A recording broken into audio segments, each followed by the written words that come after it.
베데스다 다시 보기라는 제목입니다. 여러분 다시 보기 하면 일단 요즘 생각나는 것은 요즘에는 지나간 방송이나 영화나 드라마 등을 다시 볼 수 있는 참 좋은 세상에 살고 있습니다.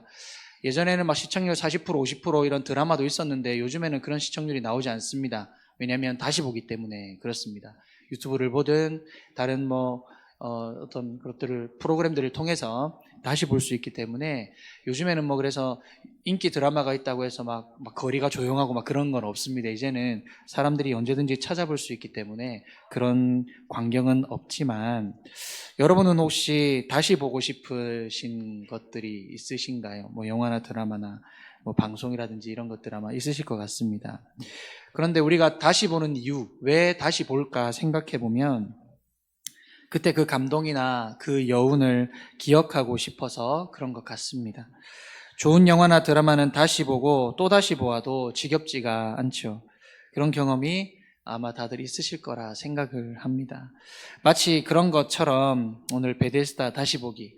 베데스다라고 하면 사실 지금 이틀 전이죠. 우리 부흥회 때 마지막 날 십자가를 등에 지지 말고 품에 품고 가라 하는 주제로 말씀 나눌 때 이 말씀을 다루었었습니다. 그리고 여러분들은 아마 수도 없이 이 본문에 대해서 많이 들어보셨을 겁니다. 그 38년 된 병자가 고침받은 이야기라고 당연히 그 스토리를 다 아시기 때문에 아마 자연스럽게 익숙하게 어떻게 보면 그 이야기들을 받아들이실지도 모르겠습니다. 그렇기 때문에 우리는 익숙한 걸 받아들이다 보면 좀 쉽게 넘어가는 경향이 있거든요. 우리는 그렇습니다. 잘 아는 이야기, 내가 다 안다고 생각하는 이야기를 다시 보지 않습니다. 물론 드라마나 영화, 방송 그것을 다시 보는 이유는 그때 감동을 다시 느끼고 싶어서 다시 볼 수도 있지만 너무 잘 아는 내용은 우리는 다시 찾지 않죠. 다시 보지 않습니다. 근데 특히 우리가 아는 성경의 말씀들을 대할 때에 이러한 우를 범할 때가 좀 종종 있는 것 같습니다. 너무 잘 아는 이야기는 제대로 좀 듣지 않는 그런 경향이 있다는 거죠.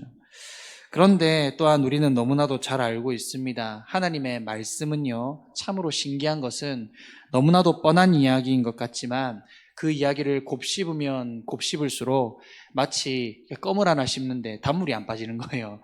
단물이 안 빠지는 껌처럼 계속 씹어도 맛있는 맛이 나는 그런 것들이 하나님의 말씀이 아닐까. 왜냐하면 이 말씀들을 대할 때에 우리의 상황이나 우리의 생각이나 우리의 감정이나 우리의 마음 상태가 어떤지에 따라서 그 말씀이 다르게 들려지기 때문에 너무나도 참 신기한 것이 하나님의 말씀인 것 같습니다. 그렇기 때문에 이 하나님의 말씀은 계속해서 곱씹고 계속해서 다시 보아야만 우리에게 더욱더 유익함이 있는 줄로 압니다. 그리고 우리의 영혼을 살리는 양식과 마르지 않는 생수의 강이 우리 가운데 흘러 넘치게 될 줄로 믿습니다.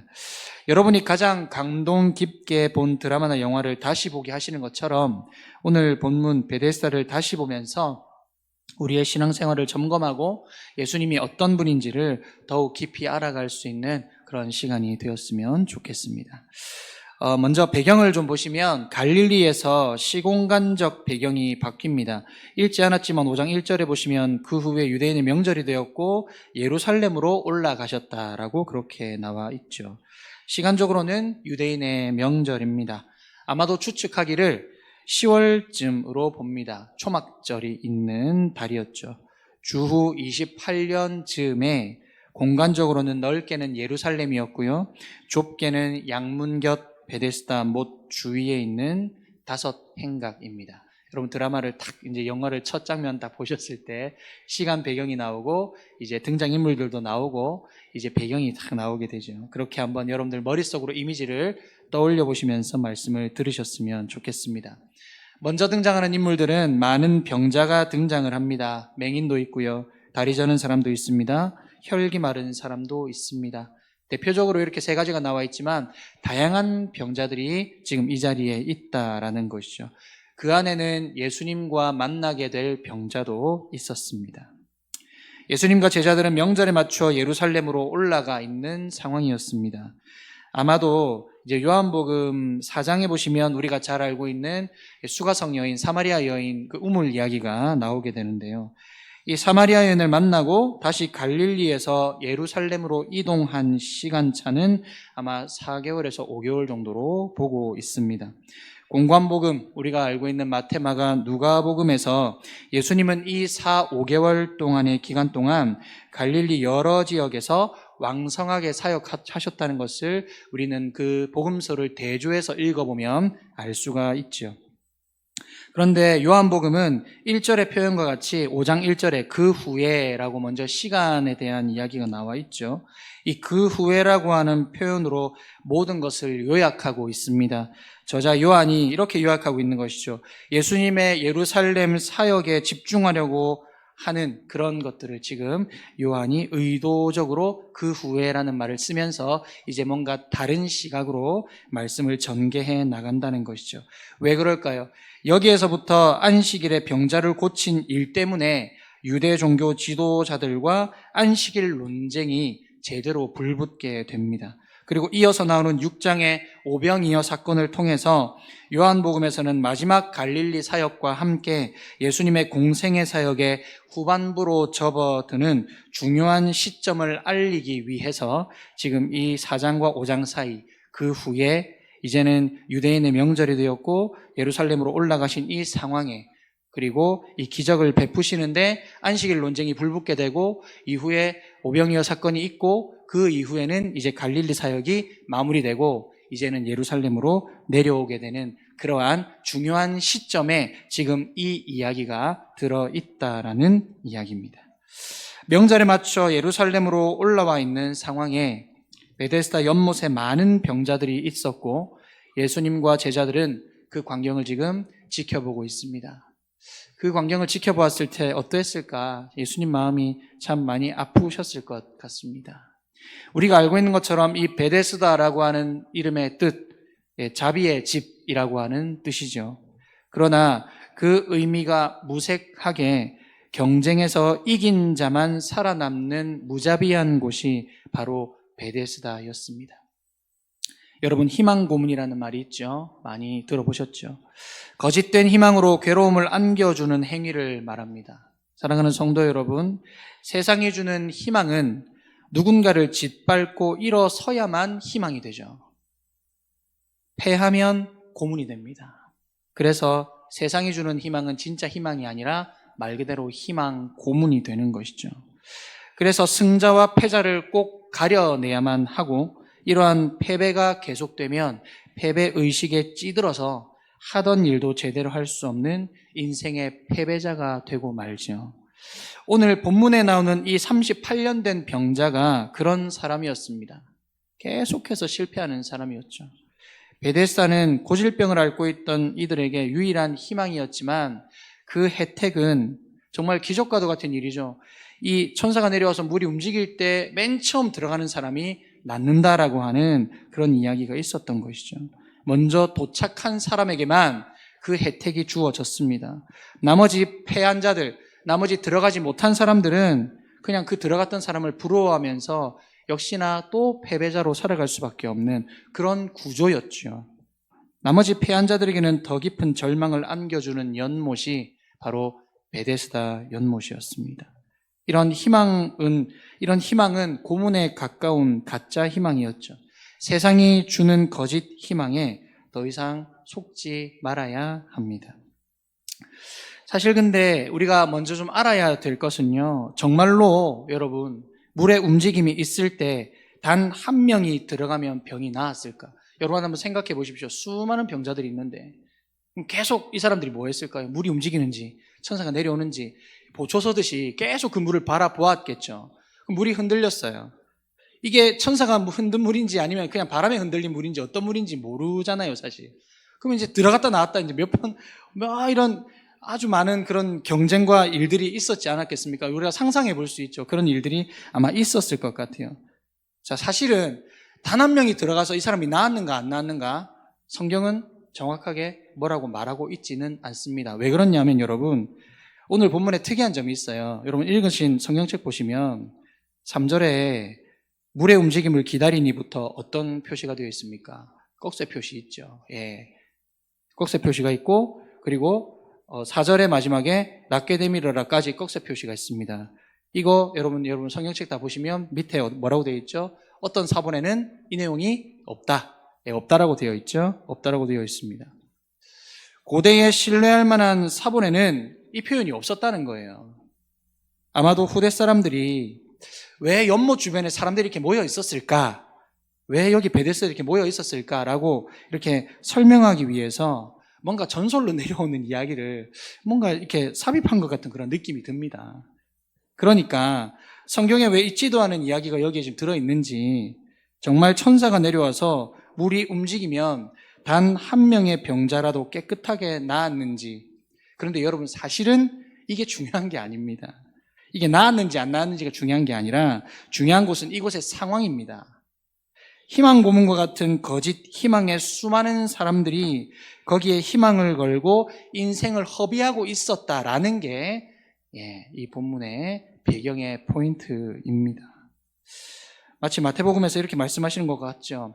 무리를 보시고 불쌍히 여기시고 이는 그들이 목자 없는 양과 같이 고생하며 기진함이라. 목자 없는 양처럼 이 사람들은 무엇이 문제인지, 정말로 내 삶의 어떤 부분이 해결되어야 하는지 그냥 사람들이 여기 모여 있으니까 같이 모여 있는 겁니다.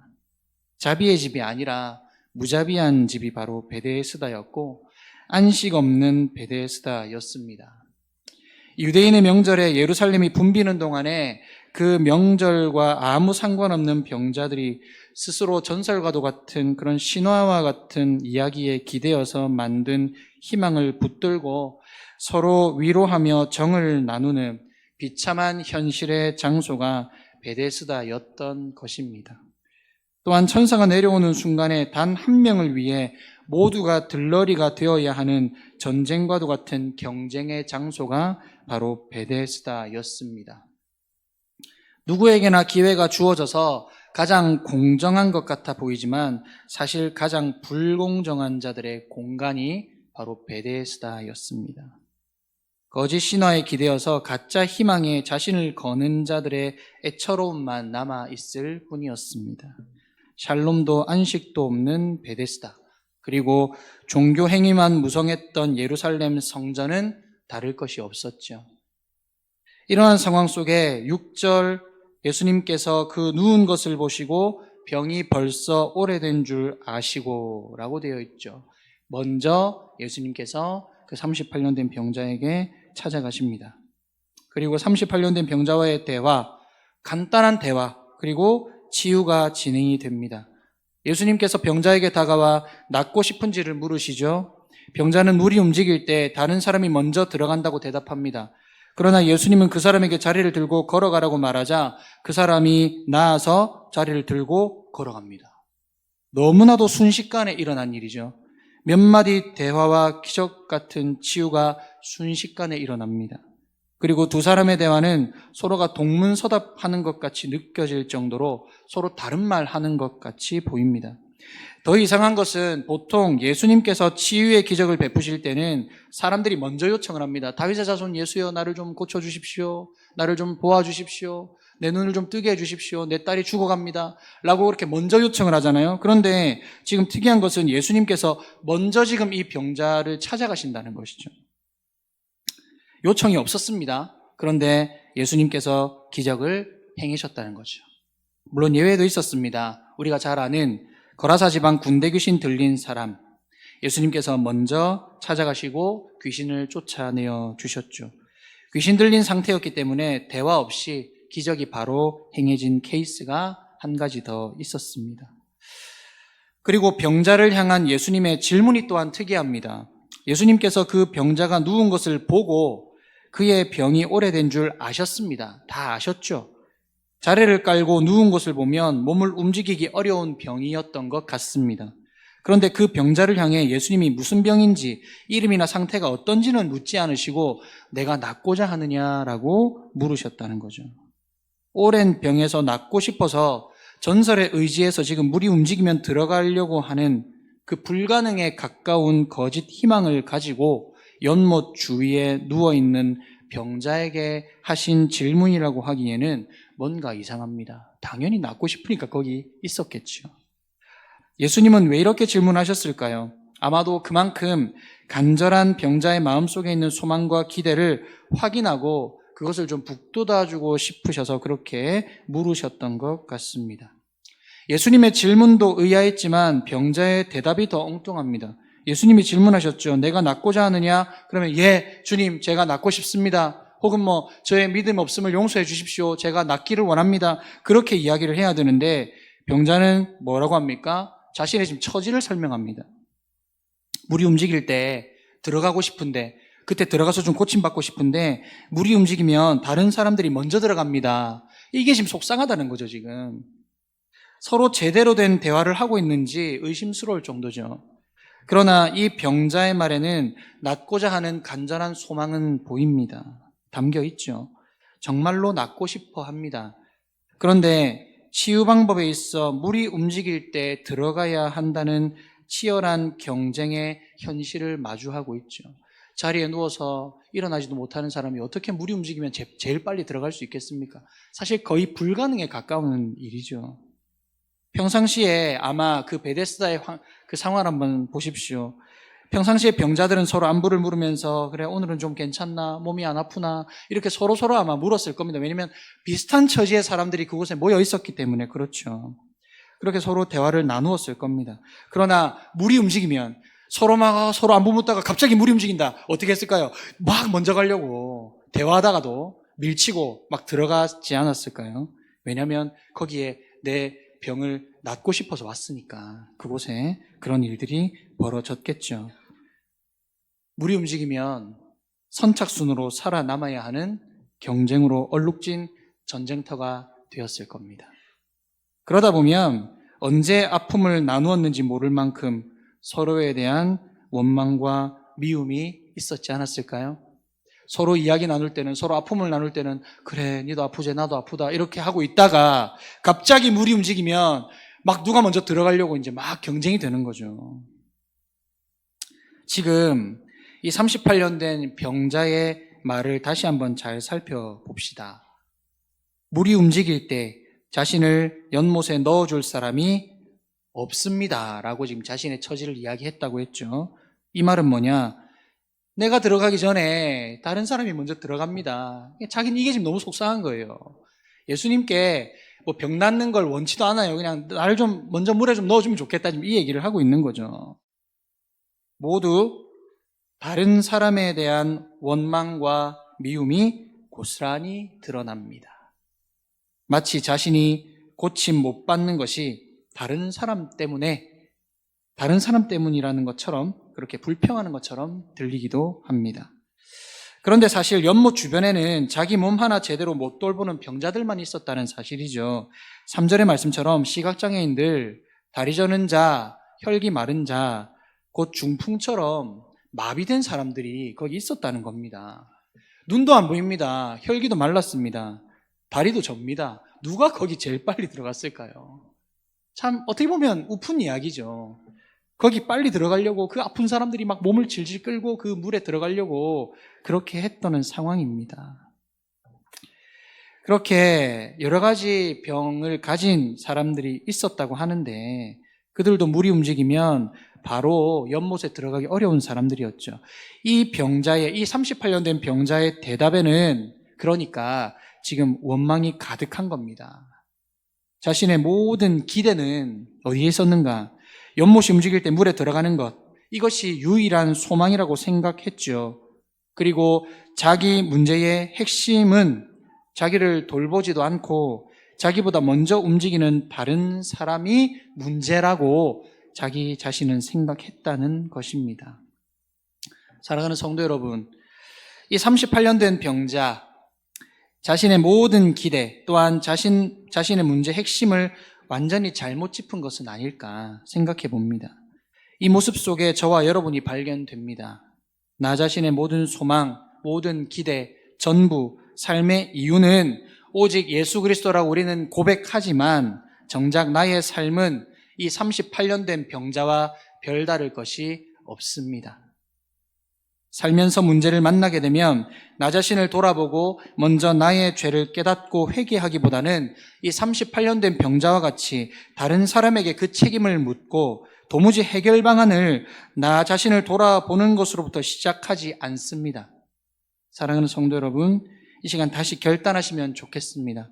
오직 소망은 예수 그리스도 한 분밖에 없는 줄로 믿습니다. 내가 먼저, 여러분, 부흥의 말씀 잘 들으셨죠? 예. 정말 좋은 말씀, 저도 정말 많이 은혜 받고, 나 자신을 좀 돌아보는 계기가 많이 되었었습니다. 계속 우리 강사 목사님 말씀하신 게, 나를 좀 돌보라고 하잖아요. 그 주제마다 그 말씀을 계속 하셨던 것 같습니다. 여러분, 내가 먼저 돌이켜서 말씀으로 돌아가는 것이 무엇보다 중요합니다. 이것이 먼저입니다. 죄는 선의 결핍이라는 것을 깨닫고 다른 데서 그 문제를 찾지 말고 나부터 병든 곳은 없는지, 나 자신을 사랑하지 못해서 다른 사람도 사랑하지 못하고 나 자신도 품지 못해서 다른 사람도 품지 못했던 내 모습은 없었는지를 먼저 말씀에 비추어 정말 건강한 신앙인이 되어야 한다는 것이죠. 하나님을 바로 바라보고 있는지, 정말 하나님이 나의 의지이며 나의 힘이신지를 우리가 말씀을 통해 다시 한번 깨닫게 되기를 소망합니다. 이렇게 서로가 대화하는 것인지 모를 만큼 엉뚱한 대화가 서로 오가고 예수님의 치유 장면으로 넘어갑니다. 치유 방법은 간단했습니다. 예수님께서 병자에게 자리를 들고 걸어가라 이렇게 말씀하시니까 병자는 일어나 자리를 들고 걸어갔습니다. 예수님은 병자의 기대처럼 물을 움직이게 하거나 혹은 그를 물에 넣는 방법으로 치유하지 않으셨습니다. 단지 말씀으로 고치셨죠. 말씀으로. 하나님 아버지께서 말씀으로 세상을 창조하신 것처럼 아들 예수 그리스도께서는 말씀으로 치유하셨습니다. 예수님은 생명과 치유 그 자체이심을 믿습니다. 병자가 치유를 요청하지도 않았습니다. 그리고 이 병자는 자기에게 다가와서 치료해 준 사람이 누군지도 모릅니다. 여러분 13절을 한번 보시겠습니다. 읽지 않았지만 고침을 받은 사람은 그가 누구인지 알지 못하니 이는 거기 사람이 많음으로 예수께서 이미 피하셨다 되어 있죠. 이 38년 된 병자가 고침을 받았는데 너무 순식간에 일어난 일이죠. 그런데 요청도 하지 않았습니다. 말씀 한마디에 몸이 갑자기 움직이더니 자리를 들고 일어났습니다. 누가 고쳐줬는지도 지금 모르고 있는 거예요, 이 사람이. 또한 그가 자리를 들고 걸어간 것은 믿음으로 일어난 것도 아닙니다. 내가 믿느냐라고 예수님이 낫고자 하느냐 물으셨지 내가 믿느냐라고 물으시진 않으셨거든요. 그러니까 그 사람의 믿음을 뭔가 확인했다라고 하기에는 뭔가 이 대화가 서로 좀 다른 이야기를 하고 있는 것 같지 않나 생각해 봅니다. 단지 예수님이 말씀하시니까 몸이 움직여졌습니다. 그래서 일어나 자리를 들고 간 것뿐입니다. 그렇다면 예수님은 믿음도 없는 이 병자를 왜 치유하셨을까요? 본문은 그 이유에 대해서는 침묵합니다. 아마도 이 사람을 불쌍히 여겼기 때문이시겠죠. 사랑하는 성도 여러분, 진정한 안식은 오직 예수님께 있음을 믿습니다. 예수님은 베데스다에서 가장 가망 없는 사람, 어쩌면 가장 오래된 것 같은 38년 된 병자, 안식은커녕 스스로 몸도 가누지 못하는 병자에게 향하셨습니다. 내가 낫고자 하느냐 묻지만 그는 안식을 기대하기보다 베데스다의 경쟁에서 이기도록 저를 물에 넣어준 사람이 없으니까 나를 좀 빨리 물에 넣어달라는 그런 돕는 역할로 예수님께 부탁을 합니다. 하지만 예수님은 단 한 사람, 단 하루의 역사와 기적이 아닌 예수님을 의지하는 사람이면 누구든지 언제든지 영원토록 참된 안식을 주시는 분이라는 사실을 믿습니다. 죄와 질병으로 허덕이던 삶에 안식을 주시는 분 오직 예수님밖에 없음을 믿습니다. 가장 깊고 간절한 소망을 아시는 분, 그것을 이루시는 분은 오직 예수님 한 분밖에 없습니다. 참된 평안과 위로와 안식을 주시는 분 오직 예수님 뿐임을 믿고 의지하시기를 주님의 이름으로 축복합니다. 네, 말씀을 정리하며 맺고자 합니다. 여러분 이제 이렇게 기적이 일어났어요. 근데 이후에 예수님의 기적 이후가 좀 중요한데요. 아까 말씀드린 것처럼 지금 이 이후에 안식일 논쟁이 제대로 되게 되고 뒤에 읽어보시면 이제 유대인들이 예수님을 좀 죽이려고 저 사람이 뭔데 하나님을 아버지라 부르고 하나님과 동등한 것으로 이렇게 말을 하는가라고 하면서 이제 예수님을 죽일 궁리를 하고 있거든요. 굉장히 중요한 시점이었습니다. 예수님의 기적 이후에 예상치 못한 일이 좀 발생을 하게 되는데요. 병자를 치유한 날이 어떤 날이었습니까? 안식일이었다는 게 문제가 되었죠. 일하지 말라는 명령을 따라 모든 백성은 쉬어야 하는데 예수님이 병을 치유하신 것, 그 병 나은 자가 자리를 들고 옮긴 일을 한 것을 지금 이 유대인들이 꼬투리를 잡고 있는 것이죠. 이로 인해서 예수님과 유대인 사이에 안식일 논쟁이 발생하게 됩니다. 38년 된 병이 나은 그 사람을 한번 보겠습니다. 유대인들의 비난에 자기에게 자리를 들고 가라고 말한 사람이 문제라고 책임을 떠넘깁니다. 그러니까 이 사람이 지금 보시면 그 뒤에 유대인들이 물어보니까 난 그 사람이 누군지도 모릅니다. 그냥 그 사람이 자리를 들고 일어나라고 했기에 저의 몸이 움직였기 때문에 저는 그냥 자리를 들고 일어났을 뿐입니다. 라고 그렇게 이야기를 하고 심지어 뒤에는 어떻게 됩니까? 예수님께서 먼저 찾아가셔서 보라 내가 나았으니 더 심한 것이 생기지 않게 다시는 죄를 범하지 말라. 한 번 더 예수님께서 먼저 찾아가셔서 그렇게 말씀을 하셨죠. 그리고 나서 바로 15절에 보니까 그 사람이 유대인들에게 쪼르르 갑니다. 그리고 자기를 고친 사람이 예수다라고 알려줍니다. 여러분 지금 이 장면을 보시면서 이 38년 된 병자 믿음이 있는 것 같으세요? 없는 것 같으세요? 예수님을 위한 일인 것 같으세요? 아닌 것 같으세요? 어떠신 것 같으세요? 뉘앙스가 어떤가요? 이 사람은 예수님이 어떤 분인지도 몰랐어요. 예수님이 그곳에 없었기 때문에 이름조차도 알 수 없었습니다. 그런데 예수님이 먼저 찾아가셔서 그렇게 말씀해 주셨음에도 불구하고 안식일을 범하게 한 사람이 바로 예수라는 사람이라고 그렇게 유대인들에게 지금 이야기를 하고 있는 것이죠.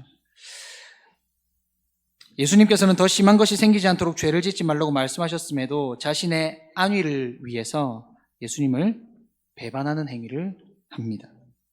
이 사람은 육신의 병은 치유받았는지 모르겠습니다.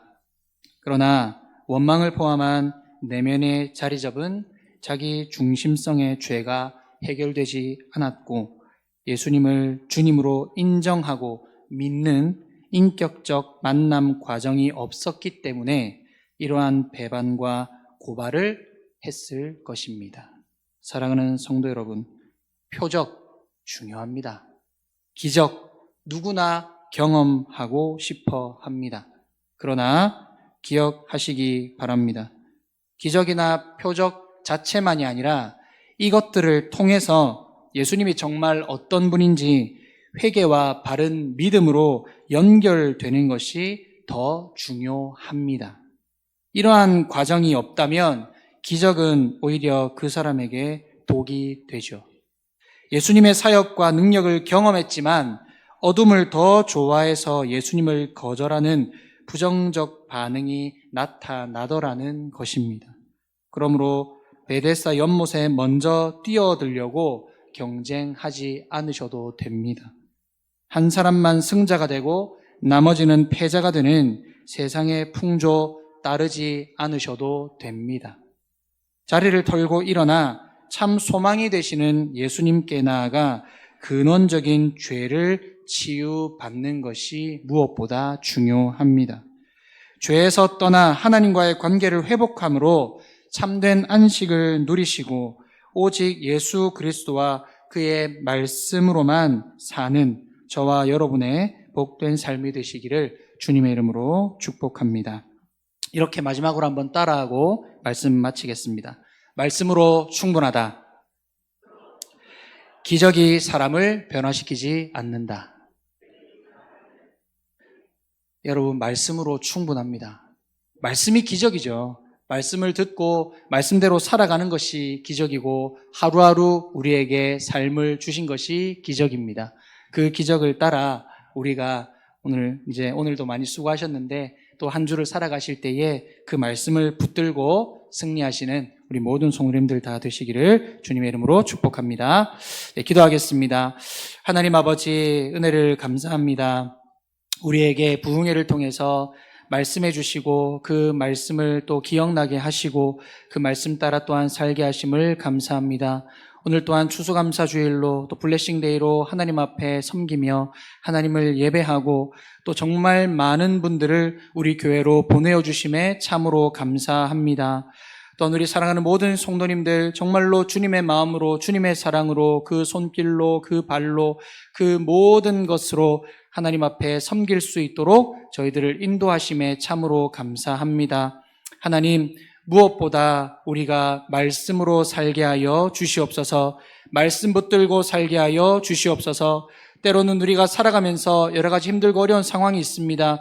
그때 기적과도 같은 일이 일어나면 참 좋겠다 생각이 듭니다. 마치 베데스다의 연못이 물이 움직여서 그곳에 내가 가장 먼저 들어가 그 기적을 체험하고 싶은 마음도 있습니다. 그러나 그것이 결코 전부가 아니라 우리는 우리의 삶 가운데 친히 찾아오셔서 주님께서 우리의 손을 만져주시고 우리의 마음을 만져주시고 친히 말씀하셔서 일어나 걸으라 말씀해 주시는 그 예수 그리스도를 만나게 하여 주옵소서. 그 주님을 붙들고 살게 하여 주옵소서. 하나님, 말씀 붙들고 살기를 원합니다. 말씀밖에 없사오니 그 말씀 안에 우리가 새 생명 얻음으로 말미암아 한 주간의 삶을 살아갈 때에도 우리 가운데 세임 주시고 능력 주셔서 하나님 승리하는 삶을 살아갈 수 있도록 하나님께서 함께하여 주옵소서. 하나님의 사랑으로 우리를 인도하여 주옵시고 하나님께서 주시는 은혜와 복을 누리며 살아가는